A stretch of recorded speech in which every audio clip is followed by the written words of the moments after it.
Social responsibility and اسلام، ہماری معاشرتی ذمہ داریاں۔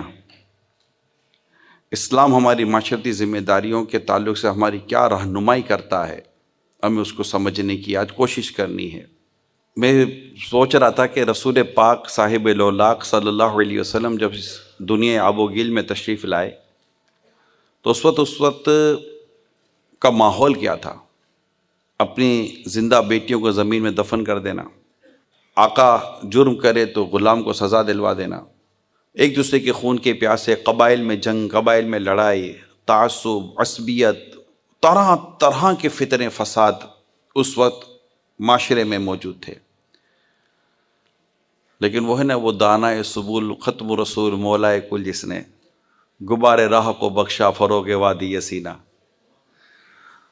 رسول پاک صلی اللہ علیہ وسلم کیا تشریف لائے، اس نور والے آقا نے اس معاشرے کے اندھیرے کو دور کر کے نور نور کر دیا۔ اپنے کردار سے، اپنے اخلاق سے آپ نے سوچوں کو بدل دیا، مزاجوں کو بدل دیا۔ سب سے پہلے میں ایک بات شروع میں یہ عرض کر دوں، ہمارے یہاں ایک سوچ اسٹیبلش ہوئی ہے، یار کچھ نہیں بدل سکتا، یہ ہمارے یہاں ایک سوچ بنی ہوئی ہے، کوئی چینجز نہیں آ سکتے، کچھ نہیں بدل سکتا۔ اصل میں جب بندہ خود کو بدلنا نہ چاہے نا تو پھر وہ کچھ بھی نہیں بدل سکتا۔ سب سے پہلے انسان خود کو بدلتے ہیں۔ جب آپ خود کو بدلیں گے تب بھی بدلاؤ آئے گا، خود کو بدلے بغیر کو بدلاوا نہیں آ سکتا۔ اصلاح خود سے شروع ہوتی ہے، اس کے بعد اس کا اثر سوسائٹی اور معاشرے پر پڑتا ہے۔ تو کم از کم اتنا ابتداً ہی ذہن بنا لیا جائے کہ تبدیلی ہو سکتی ہے، بہتری آ سکتی ہے، اور بہتری آ رہی ہوتی ہے، تبدیلی آ رہی ہوتی ہے، ہم اس کو فیل کریں اور ہر ایک اپنا اس میں حصہ ملائے۔ اب چونکہ بڑے شارٹ ٹائم میں مجھے کچھ آپ کو باتیں عرض کرنی ہیں۔ ایک تو رسول پاک صلی اللہ علیہ وسلم کا ایک اپنا کردار مبارک ہے کہ اس وقت کے دور میں بھی آپ کو کفار امین و صادق کہا کرتے تھے۔ یہ تو آپ نے کئی دفعہ سنا ہوگا، انہی سے امین و صادق کا لقب لیا، اس میں کردار تھا۔ آپ صلی اللہ علیہ وآلہ وسلم نے اپنے غلاموں کے لیے جو کچھ ارشاد فرمایا ہے کہ اگر ہم اس پر عمل کریں جو اس وقت میں بیان کرنے جا رہا ہوں، بہاؤالدین ذکریہ یونیورسٹی کے جتنی بھی اسٹوڈنٹس اور جو ان کے بڑے جتنے بھی بیٹھے ہوئے ہیں، اسٹیج پر ہیں، سامنے ہیں، مجھے پردے میں رہ کر جو ہماری اسلامی بہنیں، اسلامی سسٹر سن رہی ہیں، سب کے سب ایک ذہن کے ساتھ سنیں کہ اگر ہم اس پر عمل کریں گے تو تبدیلی آ سکتی ہے، ہم اس کو پریکٹیکل لیں گے تو انشاءاللہ بہتری آ سکتی ہے۔ لہذا میں چند حدیثیں جو رسول پاک صلی اللہ علیہ وسلم نے ہمیں بیان فرمائی ہیں، جس پر عمل کر کے ہم سوسائٹی تبدیل کر سکتے ہیں اور اپنی رسپانسبلٹی پوری کر سکتے ہیں۔ ہماری ذمہ داری کیا ہے، میں یہ بیان کروں گا، اور وہ بیان ہے میرے مصطفیٰ کریم صلی اللہ علیہ وسلم کا۔ چنانچہ حضرت ابو ہریرہ رضی اللہ تعالی عنہ سے روایت ہے، اللہ کے آخری نبی صلی اللہ علیہ وآلہ وسلم نے ارشاد فرمایا، ایمان کی 70 سے زیادہ شاخیں ہیں، ان میں سب سے بہتر اس بات کا اقرار ہے کہ اللہ کے سوا کوئی عبادت کے لائق نہیں، اور سب سے کم درجے کا ایمان کسی کو تکلیف دینے والی چیز کا راستے سے ہٹا دینا، اور شرم و حیا بھی ایمان کی شاخ ہے۔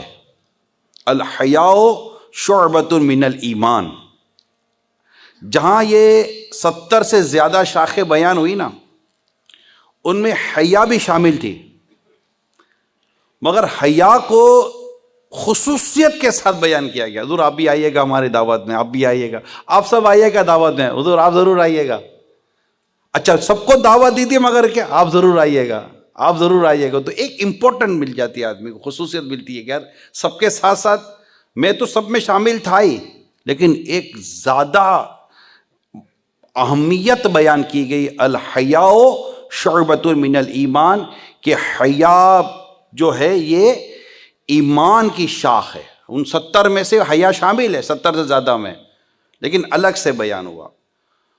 تو راستے پر پڑے کانٹوں، پتھر، ٹوٹی بوتلیں، جیسے ہم تو چل رہے ہوتے ہیں نا تو ہم تو ویسے ہی لات مار کے جا رہے ہوتے ہیں، بوتل پڑی پڑا ہوا ہم تو نہیں کر رہے ہوتے کچھ بھی، بلکہ ہم تو خود ہی اپنے ریپرز پھینک رہے ہوتے ہیں. میرا ملک ڈسٹ بن نہیں ہے کہ تم جہاں چاہو میرے ملک کے اندر کچرا پھینکتے پھرو. نہ یہ ایٹیکیٹس ہیں، نہ یہ کوئی مینرس ہیں، نہ یہ کوئی طور طریقہ ہے کہ آپ نے یہاں مطلب کہ چپس کھائے ریپر پھینک دیا، یہاں پر کیک کھایا تو تھیلی پھینک دی، یہاں پر وہ کھایا تو یہ پھینک دیا. یہ ہم اپنی بھی پریکٹس دیکھیں نا تو ہم بھی یہ کام کر رہے ہوتے ہیں، شاید شعور نہیں ہے. مقصد یہ نہیں ہوتا میں گندگی پھیلا رہا ہوں، توجہ نہیں ہے کہ مجھے صفائی رکھنی چاہیے. تو تکلیف دہ چیزوں کو دور کرنا، شیشوں کو دور کرنا، چلنے والوں کو کبھی ایسی تکلیف ہو جاتی ہے کہ مطلب بعض اوقات مجھے خود اپنا یاد ہے واقعہ. ایک دفعہ میں کہیں جا رہا تھا تو شاید پتہ نہیں کسی دعوت پہ تھے یا کہاں تھے، تو کھانے کے بعد لوگوں نے وہ ہڈیاں بھی پھینک دیتے نا، وہ جو چبھی تھی نا وہ آج تک اس کا نشان میرے تلووں میں موجود ہے. باتوں کا چیز چپ جاتی ہے اور وہ اتنی تکلیف دیتی ہے کہ حد، زندگی بھر آپ کو وہ تکلیف یاد رہتی ہے، اس کا نشان باقی رہ جاتا ہے. کسی کی نے اس کو کیئر نہیں کیا. تو یہ سم ٹائم ہوتا ہے کہ آپ کی کوئی ایک ایسی حرکت ہوتی ہے جو لوگوں کو ہمیشہ کے لیے تکلیف میں مبتلا کر دیتی ہے. لوگ موٹر سائیکل الٹی سیدھی طریقے سے چلاتے ہیں، لوگ گاڑیاں الٹے سیدھے طریقے سے چلاتے ہیں. اور تکلیف دینے کا تو معاملہ ایسا ہے کہ اپنے گھروں سے کچرا بھی نہیں پھینک دیتے، بچوں کے ڈائپرس بھی نہیں پھینک دیتے ہیں. اور اچھا پھینکنے کے بعد جب کوئی اوپر دیکھے تو اوپر کوئی بھی نہیں ہے. اچھا وہ بھی اب نیچے سے چلائے گا، پتہ نہیں اب کس پر چلا کر جا رہا ہے. وہ ہارن بجائیں گے. اچھا جہاں نشان لگا ہوا ہے نا کہ ہارن بجانا منع ہے تو منع کا رس ہٹا دیں گے.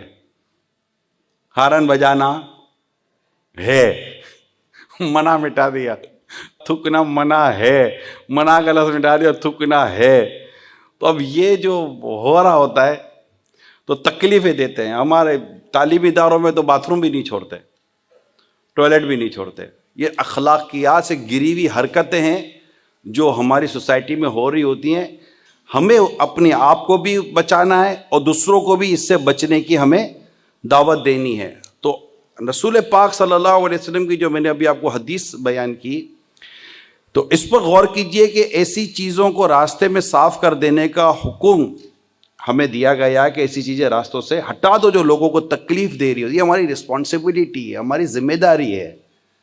اگر آپ جا رہے ہیں راستے میں کیلے کا چھلکا پڑا ہوا ہے تو اس کو اٹھا کر سائڈ میں کر دیں، نہ کہ کھاتے کھاتے کیلے کے ایک اور چھلکا پھینکے. چلو ہمارے یہاں تو ایک دو چار کچرے پڑے ہوں تو ہم بس خود پھر اس دو چار کو پھر پورا انبار بنا کر اس کو باقاعدہ ڈسٹ بن بنا دیتے ہیں. ہم خود ہی پھر کمپلین کرتے ہیں کہ یار ہم جہاں دیکھو ڈسٹ بن بنا ہوا، تو ڈسٹ بن بنایا کس نے؟ کچرا کو باہر سے آنے والا تو پھینک نہیں رہے، کچرا تو آپ اور میں پھینک رہے ہیں. کوئی اور مخلوق تو آتی نہیں ہے کچرا پھینکنے کے لیے نا، کچرا تو آپ اور میں پھینک رہے ہیں اور ہم ہی کمپلین کر رہے ہیں. اپنی نالش کروں خود ہی سے. تو یہ ساری چیزیں ہم کو سمجھنے کی ضرورت ہے. اسپیشلی جیسے آپ جہاں پڑھتے ہیں، آپ کا یہ ادارہ ہے، اس ادارے کا چپا صاف ستھرا ہونا چاہیے. آپ کے کلاس روم صاف ستھرے ہونے چاہیے، آپ کی چیئرس، آپ کی ڈیسک، آپ کی جو بھی چیزیں وہ سب صاف ستھری ہونی چاہیے کہ آپ کو خود ہی لطف آئے گا. جہاں صفائی ہوتی ہے نا وہ مزہ آ رہا ہوتا ہے. خود کو بدبو سے بچائیں، اوروں کو بھی بدبو سے بچائیں.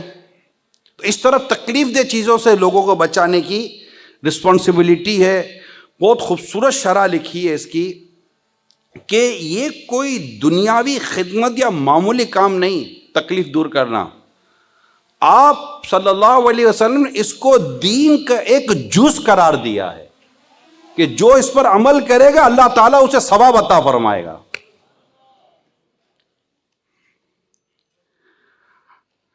اس کی راہ میں آنے والی جو تکلیفیں ہوں گی اللہ تعالیٰ اس تکلیفوں کو دور فرما دے گا، بلکہ جنت پہ جانے کا راستہ اللہ اس کے لیے آسان فرما دے گا.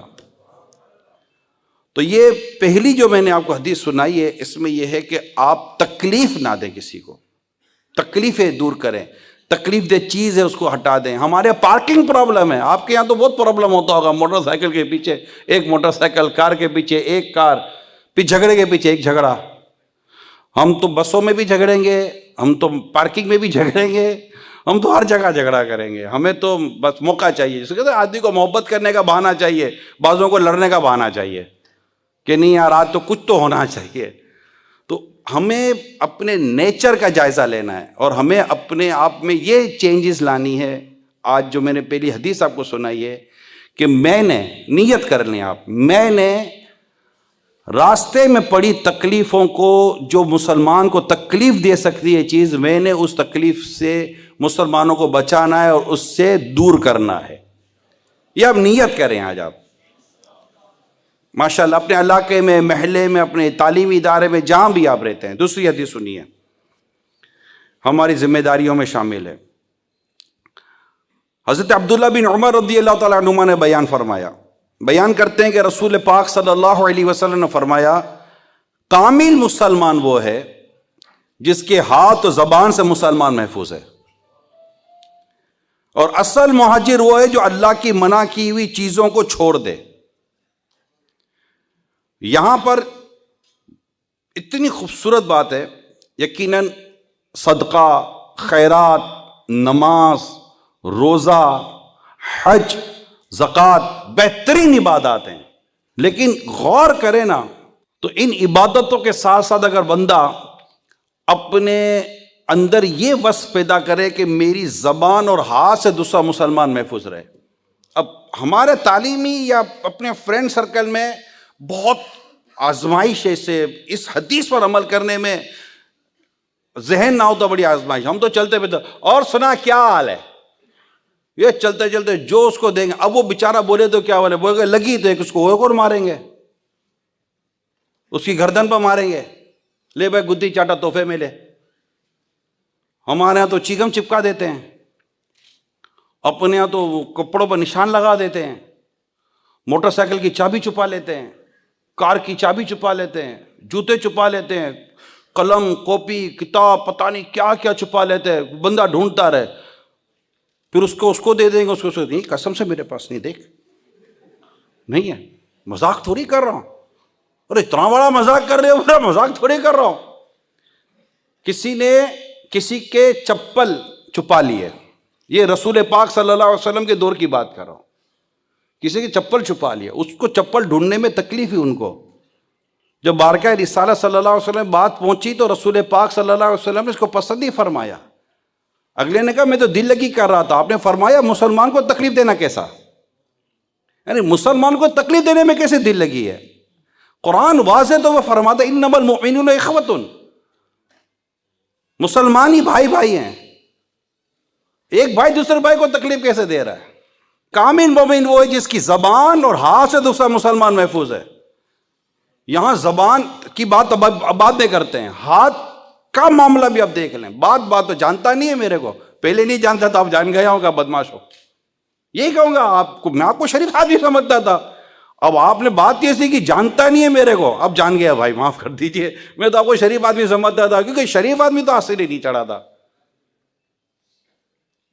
شریف تو مظلوم ہوتا ہے، شریف جو ہوتا ہے نا، جو شریف ہوتا ہے وہ مظلوم ہوتا ہے، جو شریف نہیں ہوتا وہ ظلم کرتا ہے۔ ہم سب کو شرافت والی زندگی گزارنی چاہیے۔ وہ یہ لاجک درست نہیں ہے کہ جناب دنیا کو درست کرنا ہو نا تو خود کو ٹیڑھا کرنا پڑتا، بھیا پوری زندگی پر ٹیڑھے ہی رہو گے، دنیا تو جیسی ویسی رہے گی، اپنے آپ کو سیدھا کرو تو دنیا سیدھی ہو جائے گی۔ وہ ایک شخص مطالعہ کر رہا تھا، گھر میں بیٹا پڑھ رہا ہے، اب وہ چھوٹا بچہ تھا، اتنا بھی چھوٹا نہیں تھا کہ بچہ تھا، وہ اپنی حرکتیں کر رہا تھا، تو وہ جو شور ہو رہا تھا نا تو ان کو پڑھنے میں بڑی پرابلم ہو رہی تھی۔ اب یہ وہ بچے کا کیا کروں میں؟ تو اس نے کیا کیا کہ اس کے پاس ایک ورلڈ میپ تھا اتنا سا، اس کے دو چار چند تھوڑے پیس کیے، کہا بیٹا اس کو جوڑ کر آ جاؤ۔ بولا اب یہ گیا 2-4 گھنٹے کے بعد اس کو جوڑے گا، ٹیپ ویپ لگائے گا، نقشے لگائے گا تو اس کو ٹائم لگے گا۔ اچھا تھوڑی دیر میں بچہ واپس آ گیا، سمجھانے کے لیے عرض کر رہا ہوں، اور سمجھانے کے لیے لکھا گیا ہے، تھوڑی دیر کے بچہ واپس آ گیا، سمجھنے کی کوشش کیجیے گا۔ اور والد کو بڑی حیرت ہوئی، کہا بیٹا اتنی دیر میں نقشہ کیسے جڑ گیا؟ کہا ابا جڑ گیا۔ کہ بیٹا کیسے جڑا؟ کہ ابا میں نے نقشہ تھوڑی جوڑا تھا۔ تو پھر کیا کہتا؟ بولے اس کے پیچھے آدمی بنا ہوا تھا، میں نے آدمی کو صحیح کیا یا دنیا کا نقشہ صحیح ہو گیا؟ یہ ایگزامپل ہے، یہ ایگزامپل ہے۔ میں خود کو صحیح کروں سب صحیح ہو جائے گا، میں اپنی آپ کی اصلاح کی کوشش کروں، فرد سے معاشرہ بنتا ہے، یہ پرنسپل ہے، فرد سے معاشرہ بنتا ہے، اور بولنے سے نہیں بنتا، کرنے سے بنتا ہے۔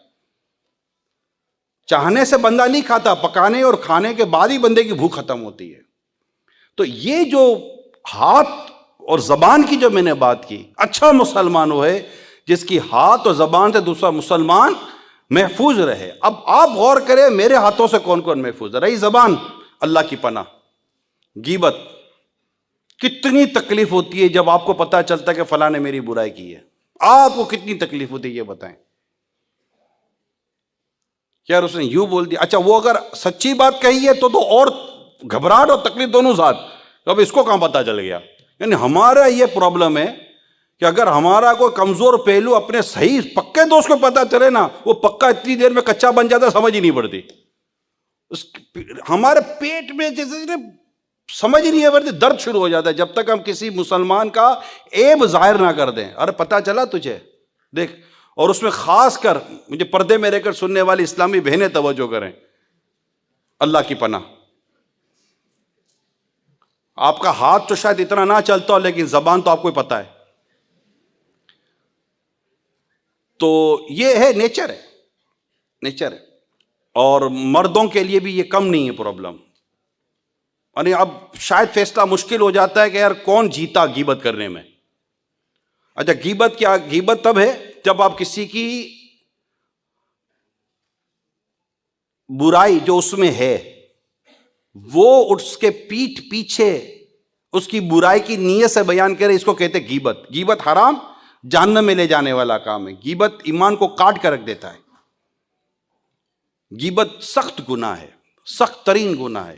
لا یغتب، قرآن میں واضح طور پر غیبت نہ کرو۔ اب غیبت کرنے سے کس قدر تکلیف ہوتی ہے، آپ لاکھ چھپاؤ، یار بھائی مہربانی کر تو کسی کو بتانا نہیں، اس نے بتانا ہی بتانا ہے۔ حالانکہ واضح طور پر حدیث میں موجود ہے کہ جو کسی مسلمان اپنے مسلمان بھائی کے عیبوں کو چھپائے گا، اللہ قیامت کے دن اس کے عیبوں کو چھپائے گا۔ ارے بھرے ہوئے عیبوں سے آپور میں، بھرے ہوئے عیبوں سے آپور میں، اور ہم ہیں کہ اچھا دعاؤں کے نام پر بھی غیبت کر دیں گے، یار اس کے لیے دعا کرنا۔ کیوں دعا کرنا بھائی؟ وہ فلاں فلاں کام کرتا ہے۔ او بھائی تو آپ بولے مجھے دعا کرانی تھی، تو کسی کا نام لیے بغیر بھی کروا سکتے تھے، دماغی میں رکھ دے اس کی بات۔ اللہ تو جانتا ہے نا آپ کس کے لیے دعا کروا رہے ہیں۔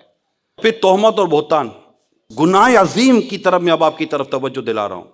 ایک گناہ عظیم ہے، وہ ہے پاک دامن عورت پر تہمت لگانا، گناہ عظیم ہے۔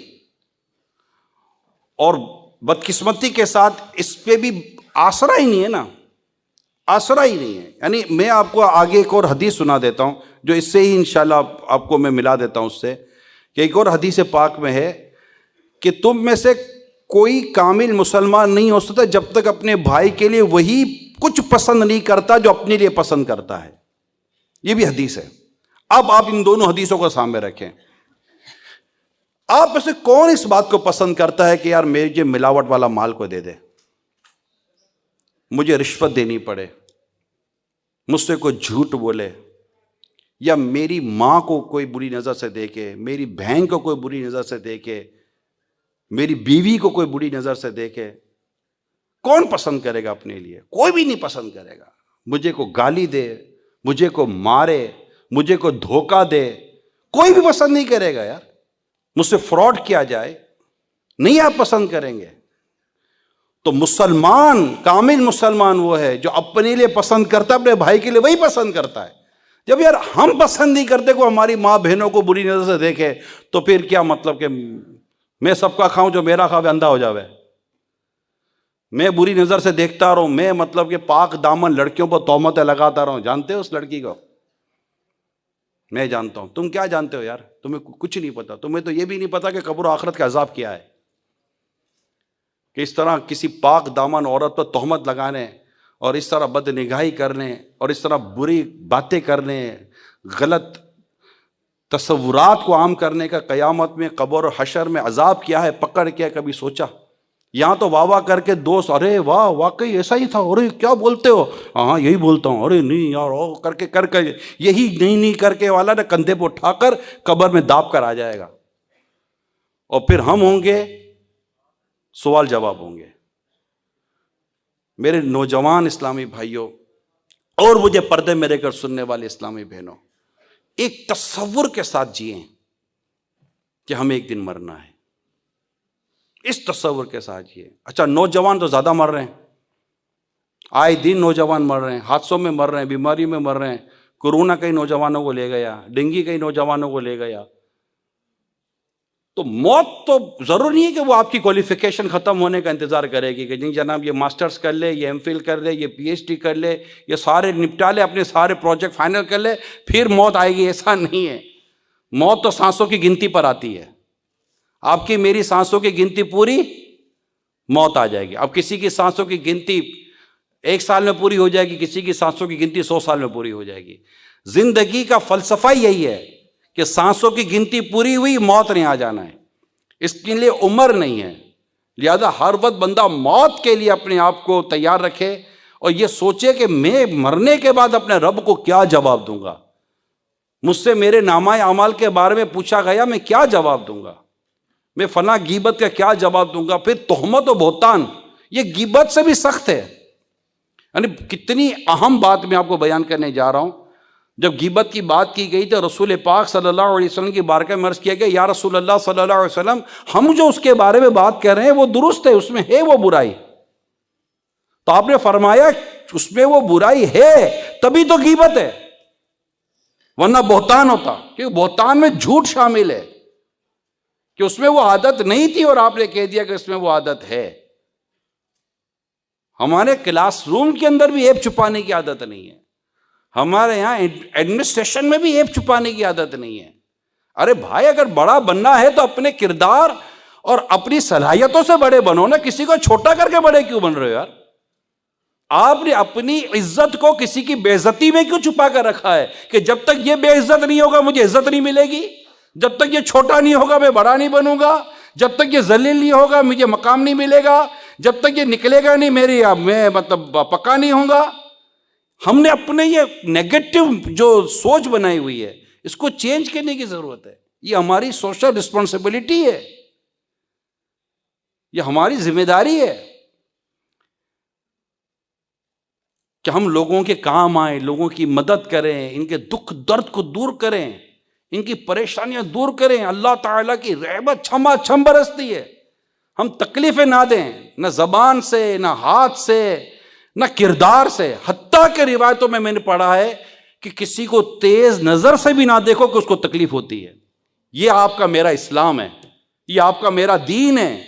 محبتیں، پیار، امن، بھائی چارگی، ایک دوسرے کی عزت کی حفاظت. مومن پر مومن کی حرام ہے، جان مال اور عزت حرام ہے. آپ کسی کو ناحق قتل نہیں کر سکتے، کسی کو ناحق مار نہیں کر سکتے، کسی کو ناحق آپ اس کے ساتھ کچھ نہیں، مال تک نہیں لے سکتے آپ اس کا. یہاں برا حال ہے، کسی کو پیسے رکھواؤ بھول جاؤ. یہاں شوہر بیوی کو، بیوی شوہر کو پیسے رکھانے کے لیے تیار نہیں ہے. باپ بیٹوں سے چھپاتا ہے، بیٹا باپ سے چھپاتا ہے. ڈر لگ رہا ہے دوسرے کے ساتھ. امن نہیں ہے. ہم ملک میں امن ڈھونڈ رہے ہیں، میں کہتا ہوں اپنی ذات پہ امن نہیں ہے. ہم ملک میں کہتے ہیں کہ جناب ایک دوسرے کے ساتھ پیار اور محبت سے رہو. 4 بھائی آپ گھر کے اندر ہے، پیار محبت سے ہیں. ہزاروں اسٹوڈنٹ کالج یونیورسٹی میں کیا پیار محبت سے ہیں؟ میں کہا نا تبصرہ کرنا آسان ہے، اور اس کے یہ کیوں ہے یہ میں آپ کو اس کی وجہ بیان کرتا ہوں. یہ کیوں ہو رہا ہے ایسا؟ اس کی وجہ یہ ہے کہ ہمارے یہاں، کیونکہ میں اس وقت ایک ایجوکیشن انسٹیٹیوشن کے اندر ہوں نا، لہٰذا میرے لیے تو اس وقت میری جو آڈینس ہے وہ تو میری ٹارگیٹڈ آڈینس ہے. اور میں تو چاہوں گا کہ میں آج آپ کے ساتھ بیٹھ کر یہ بات شیئر کروں کہ ہمارے یہاں ایجوکیشن انسٹیٹیوشن میں ایجوکیشن ہے، تعلیم ہے، تربیت کی کمی ہے. میں نہیں کہتا تربیت نہیں ہے، بالکل جو کرتے ہیں تربیت وہ کرتے ہیں، لیکن ہمارے تربیت کی کمی ہے۔ رسول پاک صلی اللہ علیہ وسلم کی سیرت کو ہم نے اسلامیاتی کتابوں میں پڑھا ضرور ہے، مگر اس کا پریکٹیکل دیکھنے کو ہم ترس گئے، کیونکہ پریکٹیکل نظر دے کہ عمل سے بنتا ہے۔ سرکار صلی اللہ علیہ وسلم تلاوت بھی فرماتے تھے آیات کی، اور تزکیہ نفس بھی فرماتے تھے۔ ہمارے علماء کہتے ہیں کہ یہ بھی ہو سکتا تھا کہ قرآن پاک کی آیات جب صحابہ کرام اٹھتے تو ان کے سرہانے ان کو آیاتیں مل جاتی، ان کو صحیفے ان کے سرہانے مل جاتے، لیکن ایسا نہیں ہوا۔ ہوا یہ کہ اللہ تعالیٰ نے اس قرآن کو محبوب کریم کے سینے اقدس پر نازل فرمایا۔ رسول پاک صلی اللہ علیہ وسلم نے صحابہ کو قرآن کریم کی آیات تلاوت فرمایا کرتے تھے، اور صرف تلاوت نہیں کرتے تھے، میرے آقا تزکیہ نفس کرتے تھے، ان کی باطن کی صفائی کا اہتمام فرماتے تھے۔ یہ تربیت تھی پیارے اسلامی بھائیوں۔ میں نے کتابوں میں پڑھا، سیرت کی کتابوں میں پڑھا ہے کہ میرے رسول پاک صلی اللہ علیہ وسلم نے جو اپنا وقت عطا فرمایا اپنے صحابہ کو، اس میں جو میجورٹی ٹائم ہے نا، وہ اپنے صحابہ کی تربیت پر خرچ کیا۔ تربیت، حتیٰ کہ ایک دفعہ آپ کھانا کھا رہے تھے، ایک بچہ آپ کے ساتھ کھانا کھا رہا تھا، تو کھانا کھاتے ہوئے آپ فرماتے بیٹا اپنی طرف سے کھاؤ، اس کو کہتے تربیت۔ ایک شخص سرکار صلی اللہ علیہ وسلم کی بارگاہ میں حاضر ہو گئے، اور وہ آداب جو سلام وغیرہ کہتے وہ ادا نہ کیے۔ آپ نے کسی سے فرمایا کہ اس کو باہر لے جاؤ، باہر لے جا کے بتاؤ کہ اندر آنے کا طریقہ کیا ہے۔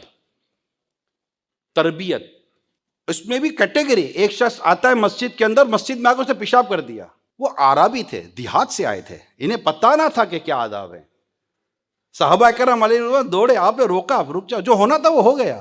آپ نے پانی دیا، پانی بہا دیا، پھر اس کو بتایا کہ مسجد ان کاموں کے لیے نہیں ہوا کرتی۔ تربیت، تربیت، رسول پاک صلی اللہ علیہ وسلم نے تربیت فرمایا۔ آپ فرماتے مجھے معلم بنا کر بھیجا گیا ہے، آپ تربیت فرماتے رہے۔ اگر آج ہمارے تعلیمی اداروں میں تربیت ہو جائے، اگر کوئی ایسی صورت بن جائے نا کہ ہمارے یہاں جب ہمارا کلاس اینڈ ہو رہی ہے، کوئی بھی پیریڈ ہے وہ اینڈنگ کی طرف ہے، کوئی ایک یا دو ایک منٹ کی رسول پاک صلی اللہ علیہ وسلم کی سنت اور آداب بیان کر دیے جائیں، جسٹ اتنا، یہ ادارہ کر سکتا ہے۔ جاتے جاتے مجھے یاد ہے ہم اسٹیٹکس پڑھتے تھے تو ہمارے سر جو تھے وہ جب کلاس ختم ہو جاتی تھی تو اینڈ بالکل پیریڈ جب ختم ہو جاتا، جب جا رہے ہوتے تو ایک ساؤنڈ آتا تھا، آؤٹ آف دا ٹاپک بات کرتے ہیں۔ وہ تو آؤٹ آف دا ٹاپک کرتے تھے، میں تو ٹاپک کی بات کر رہا ہوں۔ وہ کوئی ایگزامپل ہم سے شیئر کرتے تھے، وہ آج تک ایگزامپلس ہمیں یاد ہیں، وہ سبجیکٹ سے ہٹ کر تھی، پریکٹیکل لائف کی باتیں تھیں۔ تو اگر ہم کو اس طرح کا نظام بنا لیں، یہ تربیت ہو جائے گی، اسلامی بہنوں کی تربیت ہو جائے گی، اسلامی بھائیوں کی تربیت ہو جائے گی، اور پتہ چلے گا کہ ہمارے آقا صلی اللہ علیہ وسلم کی زندگی گزارنے کا انداز کیا ہوا کرتا تھا۔ پھر اسی میں تربیت ہو ایک دوسرے کی مدد کرنے کی، ایک دوسرے کو تکلیف نہ دینے کی، ایک دوسرے کے ساتھ خیر خواہی کرنے کی۔ آپ کسی کے ساتھ بھلا کر کے تو دیکھو یار، یہ کیسے ہو سکتا ہے کہ آپ کسی کے ساتھ بھلا کرو آپ کے ساتھ برا ہو؟ اور یہ بھی نہیں ہو سکتا ہے کہ آپ کسی کے ساتھ برا کرو آپ کے ساتھ بھلا ہو۔ دیوار پہ کالا رنگ کرو گے تو کالا ہی نظر آئے گا، سفید رنگ کرو گے تو سفید ہی نظر آئے گا۔ یہ نہیں ہو سکتا کہ آپ کسی کے ساتھ برائی کرو اور آپ بولو میرے ساتھ بھلا ہو جائے۔ تو ہم سب کو سچی توبہ کرنی چاہیے، جتنی غیبتیں چگلیاں کی ہیں، تہمتیں لگائی ہیں، بہتان لگائے ہیں، نگاہوں سے، کانوں سے، آنکھوں سے، ہاتھوں سے جو گناہ کیے ہیں، ان سب سے توبہ کریں۔ اللہ تعالیٰ اتنا کریم ہے، بندہ لمحے بھر کی توبہ کرتا، اللہ زندگی بھر کے گناہ بخش دیتا ہے۔ کیا پتہ اس کو آپ کی کون سی ادا پسند آ جائے۔ حضرت موسیٰ علیہ السلام کے دور میں بارش نہیں ہو رہی تھی، آپ 70,000 لوگوں کو لے کر دعا کے لیے تشریف لائے۔ 70,000 کا اجتماع تھا، موسیٰ علیہ السلام کی بات کر رہا ہوں میں، اور آپ دعا کرے یا اللہ بارش برسا دے، بارش نہیں ہو رہی، یا اللہ بارش برسا دے، بارش نہیں ہو رہی۔ اللہ کی بارگاہ میں عرض کرتے یا اللہ تو بارش کیوں نہیں برسا دیتا؟ تو اللہ تعالیٰ نے فرمایا موسیٰ آپ کے اس اجتماع میں، ان لوگوں میں میرا ایک بندہ ایسا ہے جو اتنے برسوں سے میری کھل کے نافرمانی کر رہا ہے اور بے باکی کے ساتھ میری نافرمانی کر رہا ہے۔ موسیٰ میں اس کے ہوتے ہوئے دعا قبول نہیں کروں گا، بارش نہیں برساؤں گا۔ موسیٰ علیہ السلام نے عرض کی مولا پھر کیا کریں؟ ارشاد فرمایا کہ آپ اعلان کر دیں کہ فلاں فلاں آدمی ہے، اس طرح کا اس کا عمل ہے، وہ نکل جائے اس اجتماع سے کہ اس کے ہوتے بارش نہیں برسے گی. تو موسیٰ علیہ السلام نے عرض کی مولا 70,000 لوگ ہیں، میری آواز کیسے پہنچے گی؟ ارشاد فرمایا آواز دینا آپ کا کام ہے، پہنچانا ہمارا کام ہے. اب آواز دے دیں. آپ نے آواز دی، سب نے سن لی. غور کریں میرے نوجوان اسلامی بھائیوں اور پردے میں رہ کر سننے والے اسلامی بہنوں، اب جو آواز ہوئی نا، اب وہ شخص جس کے بارے میں کہا گیا اس کے سر پر چادر تھی، وہ چادر سے یوں دیکھ رہا تھا، کوئی نکل رہا ہے، کوئی نکل رہا ہے. جو کوئی نہیں نکلا تو وہ سمجھ گیا کہ یہ میں ہی ہوں. اس کو تو پتا تھا کہ یہ میرے بارے میں کہا گیا، مگر وہ یوں دیکھ رہا تھا کوئی نکل رہا ہے، کوئی نہیں نکلا تو سمجھ گیا کہ یہ میں ہوں. اللہ، اس نے کیا کیا آپ سنیں. اس نے اسی چادر میں سے اپنے رب کو پکارا، مولا اگر نکلتا ہوں تو رسوا ہوتا ہوں، اگر نکلتا ہوں تو رسوا ہوتا ہوں، رہتا ہوں تو بارش نہیں ہوتی. میری توبہ قبول کر لے، میں آج کے بعد گناہ نہیں کروں گا، کرم کر دے مولا، میرے گناہوں کی نحوست سے ان کو بچا لے. ابھی اس سے توبہ کی تھی، کالے بادل آئے، برسا شروع ہو گئی. موسیٰ علیہ السلام نے عرض کی مولا میں نے تو کسی کو جاتے نہ دیکھا، میں نے تو کسی کو جاتے نہ دیکھا، تو نے بارش کیسے برسا دی؟ فرمایا موسیٰ جس کے لیے روکی تھی نا اسی کے لیے برسا دی، جس کے لیے روکی تھی اسی کے لیے برسا تھی. موسیٰ علیہ السلام نے عرض کی مولا مجھے بتا وہ کون ہے؟ فرمایا موسیٰ جب میرا نافرمان تھا تب چھپا کر رکھا تھا، اب تو میرا فرما بردار ہو گیا، اب اس کو کیسے ظاہر کر دوں. میرے پیارے اسلامی بھائیو، لمحے بھر کی توبہ زندگی بھر کے گناہ بخشوا دیتی ہے، مگر توبہ ہو سچی. اب میرے نوجوان اسلامی بھائیو، علم، عمل، تقوی، پرہیزگاری کے ساتھ جئیں، اللہ کی فرما برداری کے ساتھ جئیں، نمازوں کی پابندی کے ساتھ جئیں. آپ کی زبان میں جو اللہ اثر پیدا کرے گا نا، آپ دیکھنے ایسا ہوگا. آپ میرے نوجوان ہو، آپ میرا سرمایہ ہو، میرے ملک کا سرمایہ ہو، اسیٹس ہو، آپ ہمارے ملک کا اسیٹس ہو. اور بدقسمتی یہ ہے کہ ہماری انسٹیٹیوشنز کے اندر نشہ، بے شرمی، بے حیائی اور جو کچھ پروان چڑھ رہا ہے، یہ مجھ سے زیادہ آپ کو پتا ہوگا. ہم تو باہر رہ کر سنتے ہیں، ہم تو آرٹیکلز میں اور مضامین میں پڑھتے ہیں کہ کیا ہو رہا ہے، آپ کو تو پریکٹیکل پتا ہوگا کیا ہو رہا ہے. مگر ہو تو آپ بھی رب کے بندے نا، ہو تو آپ بھی اسی رسول پاک کے غلام کہ رسول پاک کا کلمہ میں بھی پڑھتا ہوں، آپ بھی پڑھتا ہوں، سب پڑھتے ہیں. آپ اور میں اپنی رسپانسبلٹی پوری کریں کہ میں خود کو بھی گناہوں سے بچاؤں گا اور اپنے آس پاس والوں کو بھی گناہوں سے بچاؤں گا. اپنی نگاہوں کی حفاظت کریں، اپنے کردار کی حفاظت کریں. اللہ تعالیٰ نے چاہا تو دنیا اور آخرت کی بھلائیاں مقدر ہو جائیں گی. ایک نوجوان بڑا نیک تھا، سیدنا عمر فاروق اعظم رضی اللہ تعالیٰ عنہ کے دور کی بات کر رہا ہوں. بڑا نیک شخص تھا، نوجوان تھا، مسجد جاتا، عبادت کرتا، گھر چلا جاتا. راستے میں ایک عورت کا گھر پڑتا تھا، وہ لڑکی اسے گناہ کی طرف بلاتی تھی. وہ اللہ کے خوف سے نظر جھکا کر نکل جاتا تھا. ایک دن اس نے اس کو دعوت دی گناہ کی، تو وہ جس کے گھر کی طرف چل پڑا، نوجوان گھر کی طرف چل پڑا.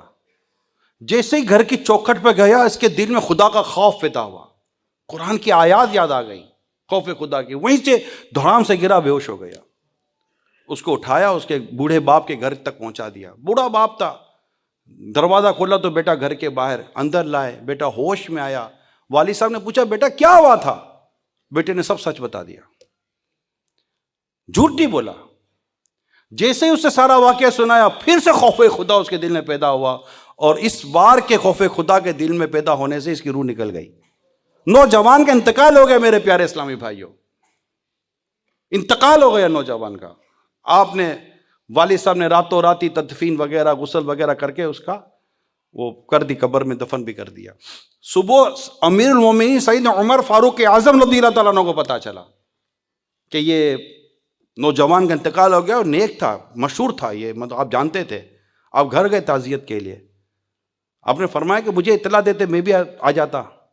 فرمایا رات کا وقت تھا، میں نے آپ کو زحمت نہیں دی، تکلیف نہیں دی۔ خیر سارا واقعہ سنا۔